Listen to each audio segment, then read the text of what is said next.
Today is Sunday, Chaf Aleph Adar, Tofshin Ayin Gimel. We are in Teres Menachem, Sefer HaMamorim, Tofshin Yud Aleph, Tofshin Yud Beis. We're beginning the Maimer, a new Maimer, Vhishalachti, Shabbos Pashas B'chukaysai, Mevorchem Ached Yosef, Tofshin Yud Aleph, on page Pei Beis.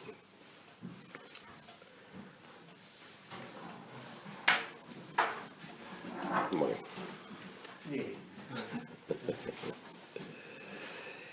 So the Rebbe says like this. This is a pasuk. The Rebbe starts the Maimer on the pasuk in Pashas B'chukaysai. In the beginning of Pashas B'chukaysai, HaKadosh Baruch Hu says to the Bnei Yisrael, to the Jewish people, "In B'chukaysai telechu, v'smitzvosai tishmeru." If you will follow in my statutes and you'll keep my mitzvahs. So the Eibishter tells them all the different brachas that the blessings that the Jews are going to get.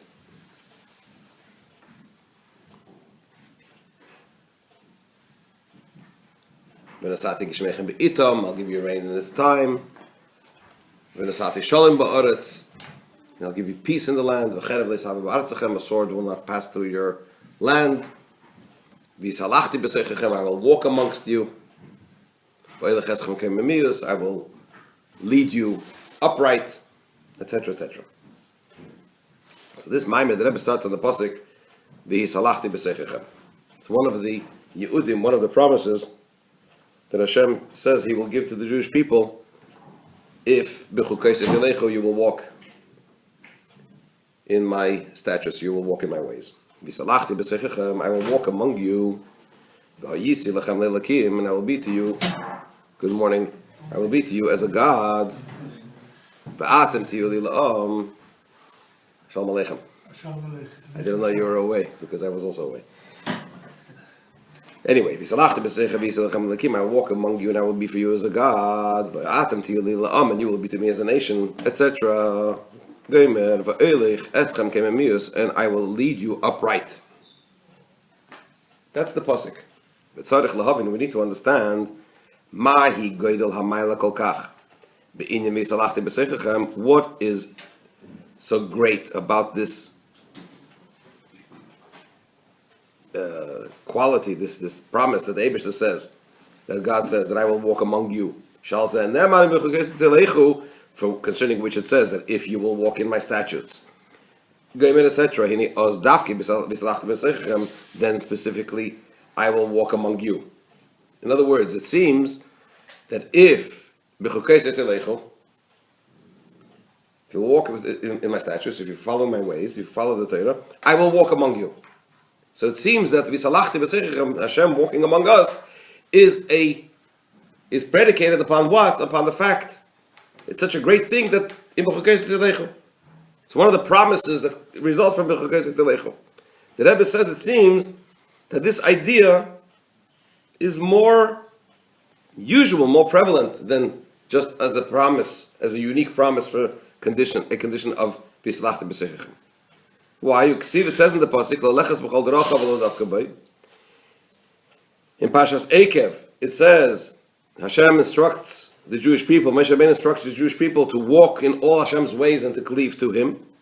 And the sages teach, what does it mean to walk in all of Hashem's ways and to cleave to Him? So our sages spell it out. Mahu chanun af'ata chanun.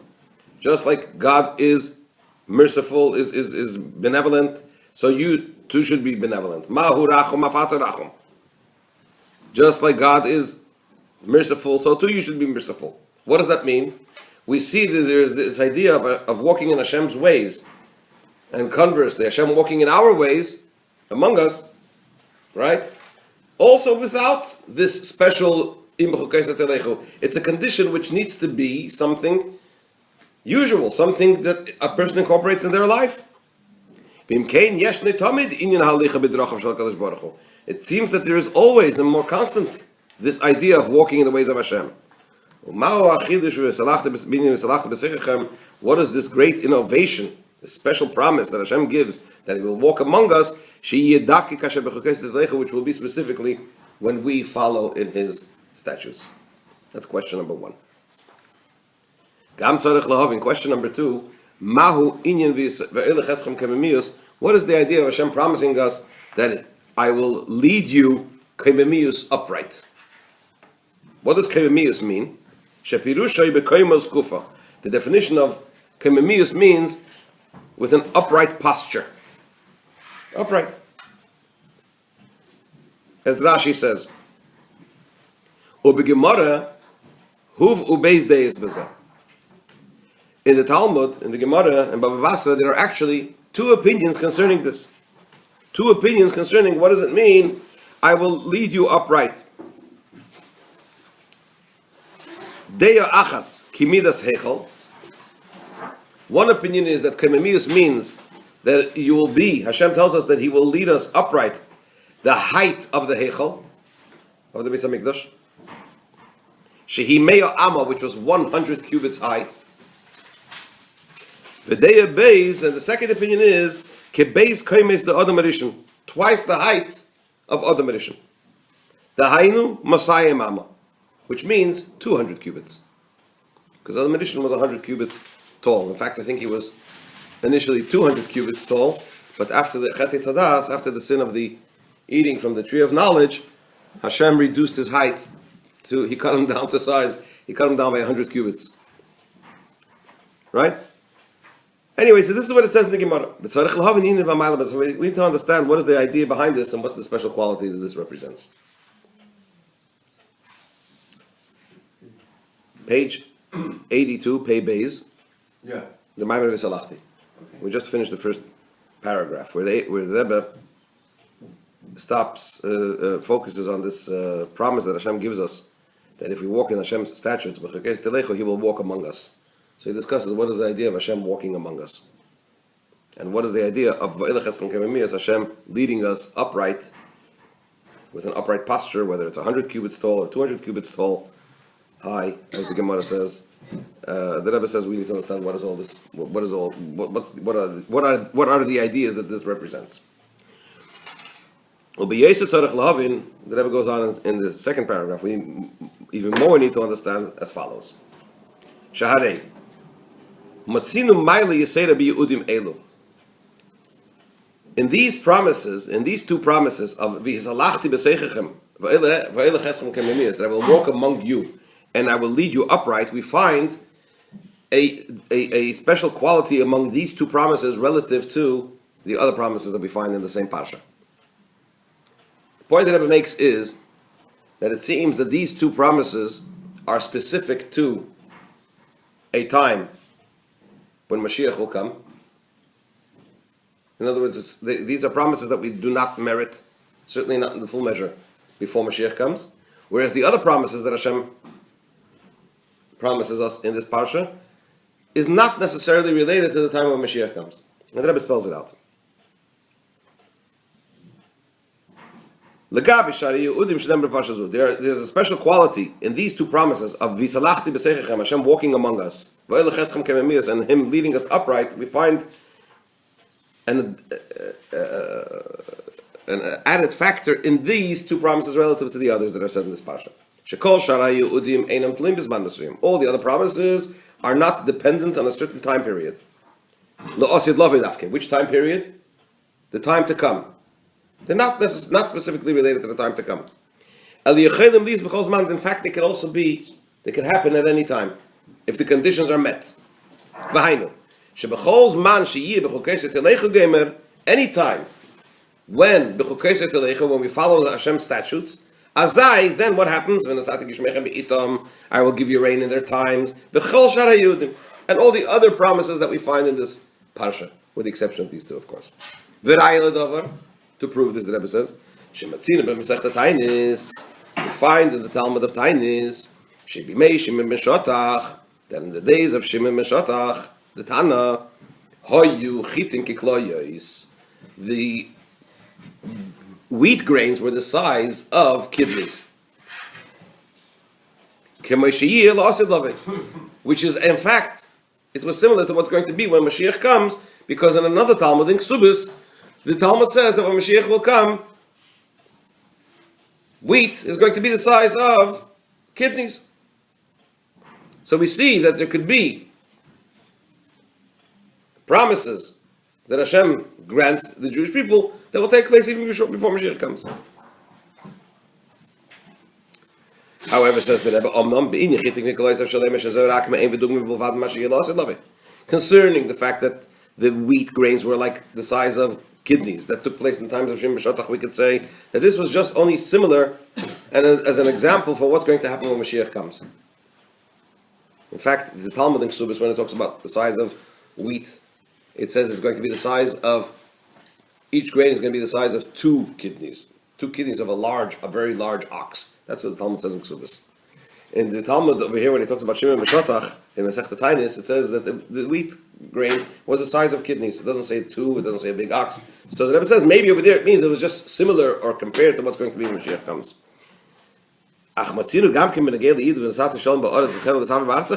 However, we find concerning other promises in this parasha, again with the exception of the two mentioned before, that those promises were able to take place even before Mashiach comes. Concerning which one, for example?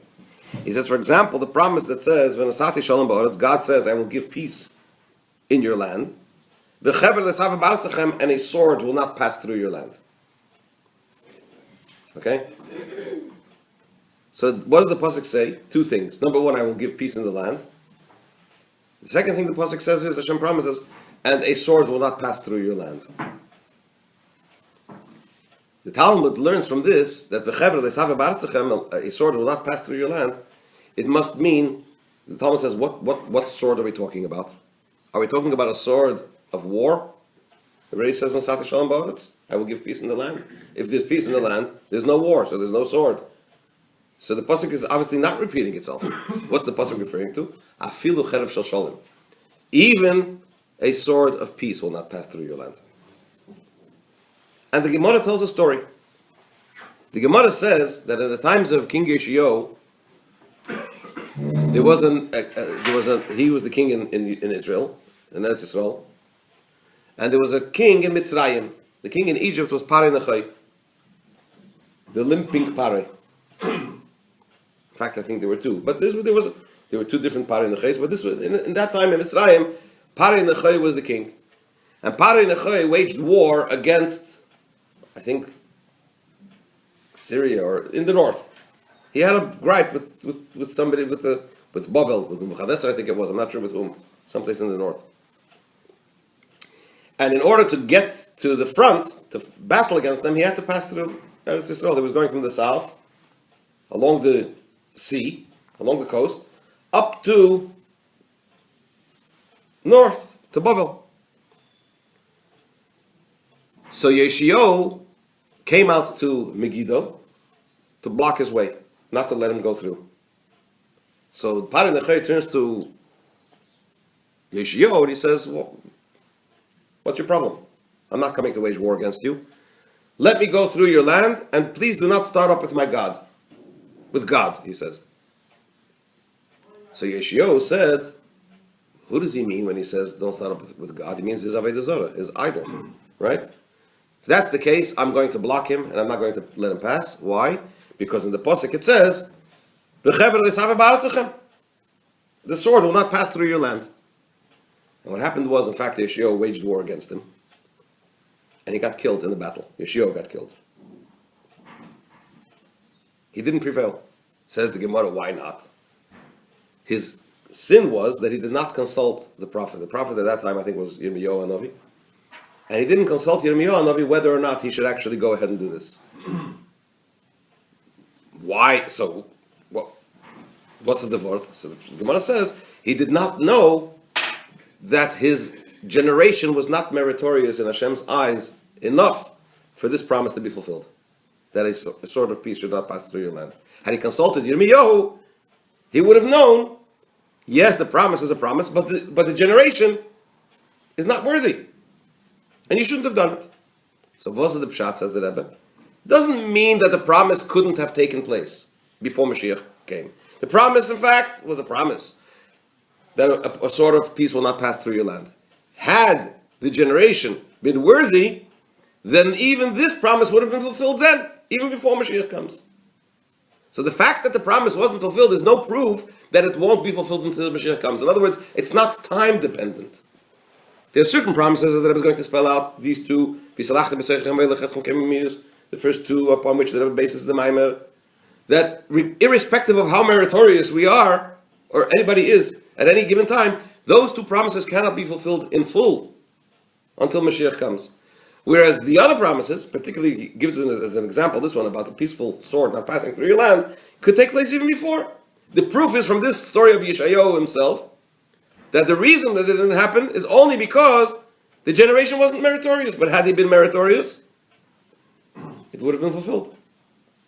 Now inside. Yeah.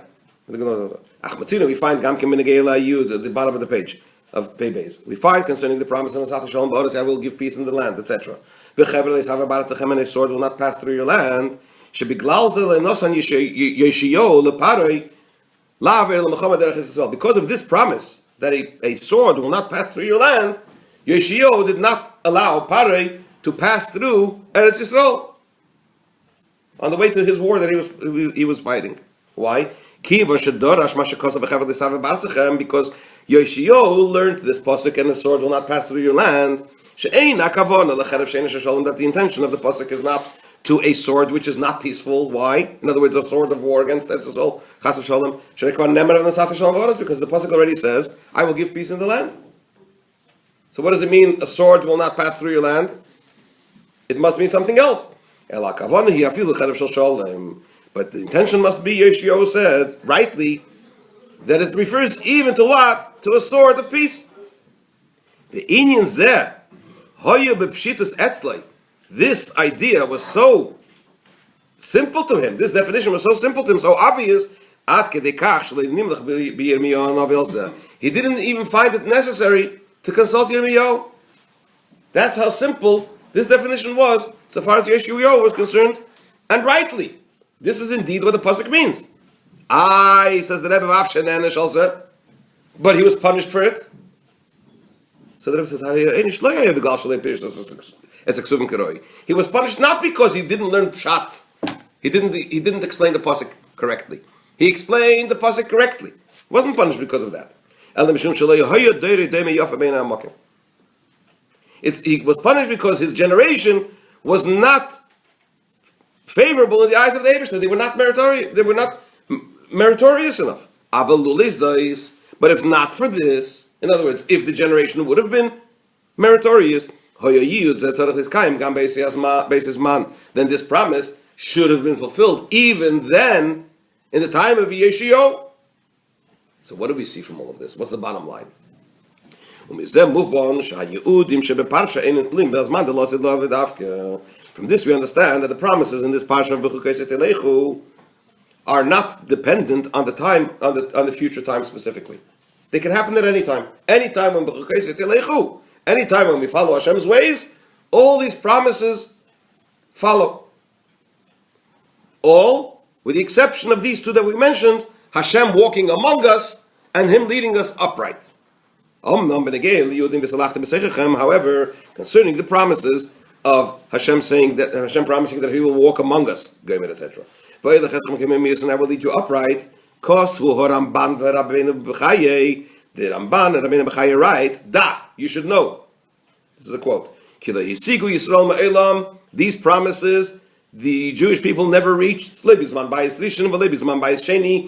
time of the first Beis Hamikdash, and not during the time of the second Beis Hamikdash. They never reached the brachas ha'ela, these blessings, bishlei musan, in their fullness.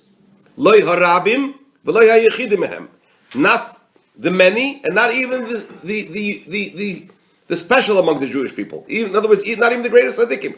Hanugama yechidim shoy b'shleimus, meaning even those individuals who attained Shleimus at the highest level in the time of Bayis Rishon or Bayis Sheni did not reach the fullness of these two promises of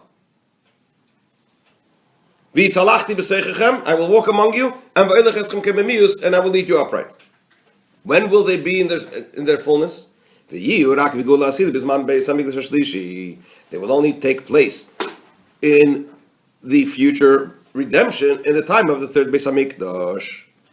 What's the bottom line after all of this? So we see that these two promises of Hashem walking among us and Hashem leading us upright can only that is dependent, and that is connected to the time of Mashiach, when Mashiach will come during the time of the Beis Hamikdash. So the Rebbe concludes this question, that according to this we have to understand even more what is so great about this idea of Hashem walking among us, etc.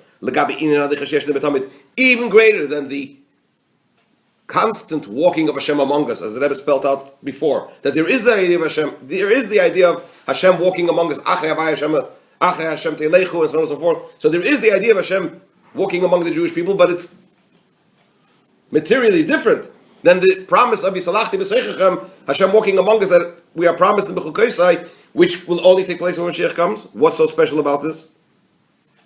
And also the second promise, which is also connected to the time of Mashiach, Hashem leading us upright, with an upright posture and double height, because of which this idea will be only complete in the future time. When the complete redemption will come, speedily in our days. Just another few lines. So what's the general idea about this? In this, the Hine. Diuk haloshen v'Vhishalachti v'loy v'Halachti meire al hahergel b'halicha shechayze v'helicha cholu. V'Hishalachti means I will walk. There's another way to say I will walk. V'Halachti. The simple way of saying I will walk is V'Halachti. What's V'Hishalachti? What does that mean? Hitpael. I will walk and I will walk again. I will walk continuously. I will walk constantly. It shows a permanent state of walking. V'Halachti b'seichechem could mean I will walk among you. I walked and gegangen weiter. Next. V'Hishalachti means it's permanent. It's constant. He walks and he walks again. What does that mean? This refers to two ways of walking. In the relationship, we're talking about Hashem walking among us, right? So there's a walking that takes place, a connection between Hashem and Am Yisrael through walking, through a constant state of walking. Hashem is Lamaila, so to speak. Hashem represents the Maila, the one above, and we represent the one below. So in the walking, there could be two ways. There could be from up above to below, and it could be from below to above. In other words, if Hashem walks among us, it means we walk together with Hashem. In this combined walking, there could be either we walk towards Hashem or Hashem walks towards us. Which of the two is it? Says the Rebbe.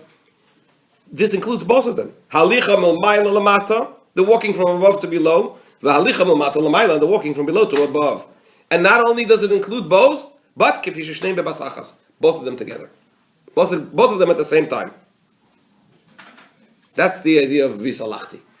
He's spoiled, as you say. This is also the definition in the idea of I will lead you upright. Loshen Rabim. It doesn't say. I'm sorry. It says kememius with two mems, which denotes an idea of Loshen Rabim plural. What does it mean? Beis kemish. And beis kemish is two heights, two types of kememius, two types of uprightness. Shem beis kemish ushneim boim bebasachas, and both of them come at once. Both of them come together. This is chapter 1, and these are the questions that I've asked. Let's start. Beis. Eis beis. Well, Havi Namayla Din Vhishalachti Beis Alichas Basachas. Can you just do a little summary before we go into base?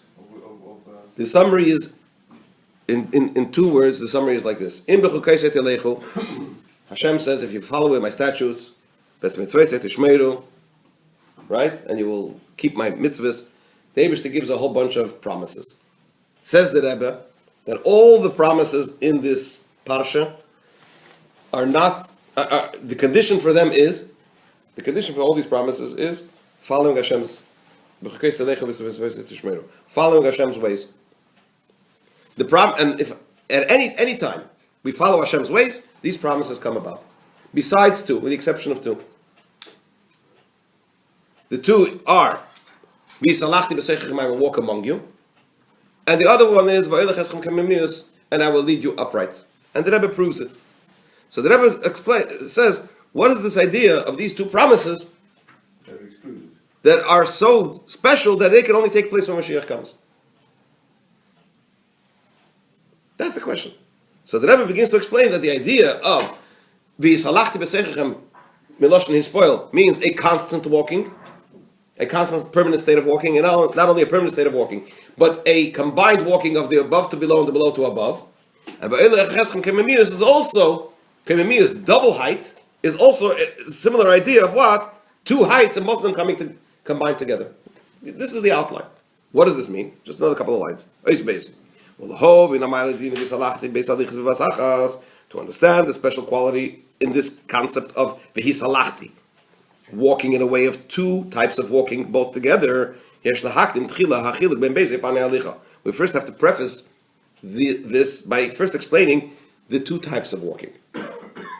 The one from above to below, walking from up down. That's one way of walking. And another way of walking is from below up, from down up. So we have to understand the difference between the two. And the advantage that each one possesses relative to the other. The idea in this is as follows. There is a known parable that's brought for this. Mishnei b'nei Adam, two people. One stands on top of a high mountain, and one stands below in a valley. Their combination could be in two ways. The one that's on top of the mountain could descend down to the one standing below. Or the other option is that the one below should go up towards the one standing on top of the mountain. What is the difference between the two? What is the difference between the one going from above down or from the one going down up? When the one below needs to ascend to the one above, you need for this a number of conditions. Condition number one, first of all, you need to know all the ways and paths that lead to the top of the mountain. That's condition number one. The second condition, page Peidalid, you need to be a strong, very strong person that you can actually do the climb. You can climb up the mountain. The third condition, the one that's climbing up the mountain needs to have the appropriate clothes to climb the mountain.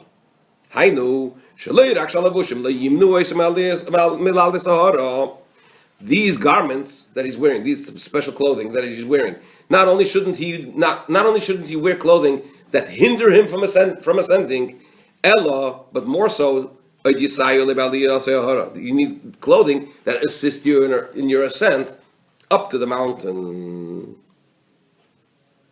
And the Rebbe is going to explain in the following part of this this chapter, what is the idea of these conditions in Avodas Hashem and Hashem serving, in a person serving Hashem.